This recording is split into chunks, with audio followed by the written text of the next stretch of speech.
জরায়ুমুখের ক্যান্সারের চিকিৎসা পদ্ধতি নেবার পরবর্তী সময় আসলে ফলো আপটি আপনারা কিভাবে নিশ্চিত করে থাকেন? প্রথম 3 মাস যখন হচ্ছে রেডিওথেরাপি শেষ করা হয়, এরপরে হচ্ছে রেডিওথেরাপি নেওয়ার সময় প্রত্যেক মাসেই হচ্ছে জরায়ুর মুখে ক্যান্সারটা আবারও রিকারেন্স হচ্ছে কিনা সেটা হচ্ছে প্রতি মাসে একবার করে সে ফলো আপে আসবে।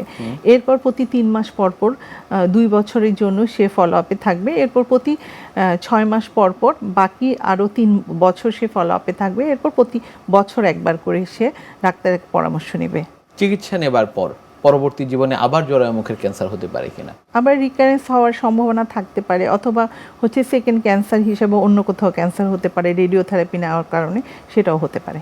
নিশ্চয়ই। সেক্ষেত্রে আসলে কি করণীয়? ফলো আপে থাকতে হবে। ফলো আপে থাকার পরে হচ্ছে যদি সেকেন্ড ক্যান্সার হয় তাহলে সেভাবে, অথবা হচ্ছে এটারও রিকারেন্স হিসাবেও আসতে পারে, সেক্ষেত্রে ফলো আপের মাধ্যমেই ডায়াগনোসিস সম্ভব এবং আবার চিকিৎসা নেওয়া সম্ভব।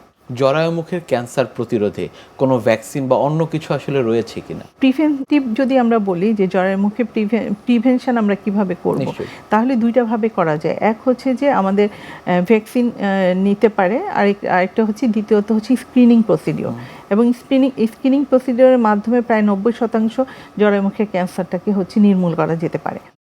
তো ভ্যাকসিন সেটা হচ্ছে যে 3টা ডোজ নিতে হবে। প্রথম মাসে একটা ভ্যাকসিন, আর এটা হচ্ছে দ্বিতীয় মাসে, আর হচ্ছে 6 মাস, প্রথম ডোজে 6 মাস পরে একটা, 3টা হচ্ছে। কিন্তু বর্তমানে হচ্ছে মোর কাভারেজ দেওয়ার জন্য সরকার এটাকে 2টা শিডিউলে নিয়ে এসেছে, যে দুইটা দিতে হবে আর কি।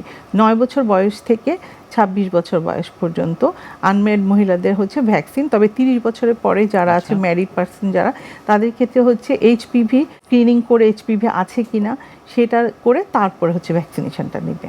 জরায়ুমুখের ক্যান্সার প্রতিরোধে নানা ধরনের সচেতনতামূলক কার্যক্রম আসলে চালু রয়েছে, সেগুলো আসলে কি কি, এবং সচেতনতার যে জায়গাটি সেটি আসলে আগের চেয়ে বেড়েছে কিনা? সচেতনতা অবশ্যই হচ্ছে, যেমন হচ্ছে যে ভায়াটে, যেটা হচ্ছে ভিজুয়াল ইন্সপেকশন, আমাদের যেটা বঙ্গবন্ধু থেকে প্রথম শুরু হয়, সেটা ভিজুয়াল ইন্সপেকশন বা এসিটিক অ্যাসিড, এটা আমাদের হচ্ছে যত সদর হাসপাতাল, বিভিন্ন উপজেলা, থানা, প্রতিটা লেভেলেই এই স্ক্রিনিং প্রসিডিওরটা চলছে। এবং এই স্ক্রিনিং প্রসিডিওরটা যখন একজন মহিলা করতে যাবে, সেটা হচ্ছে ন্যাশনাল আইডির সাথে বা জাতীয় পরিচয়পত্র সাথে নিয়ে যাবে। এতে করে হচ্ছে যে তারা ভায়া টেস্ট যখন করা হয়, যদি না থাকে তাহলে তাকে একটা হচ্ছে নীল কার্ড দেওয়া হয়, আর যদি ভায়া পজিটিভ হয় তাহলে তাকে একটা পিঙ্ক কালার বা পিঙ্ক কালারের কার্ড দেওয়া হয়, যেটা গোলাপি কার্ডটা দেওয়া হচ্ছে। যদি সে নীল কার্ড পায় তাহলে তাকে প্রতি 5 বছর পর সে বাংলাদেশে, যেহেতু ন্যাশনাল আইডি দিয়ে এটা এন্ট্রি করা হয়, বাংলাদেশের যে কোনো জায়গা থেকে সে প্রতি 5 বছর পর এই স্ক্রিনিংটা সে করতে পারবে।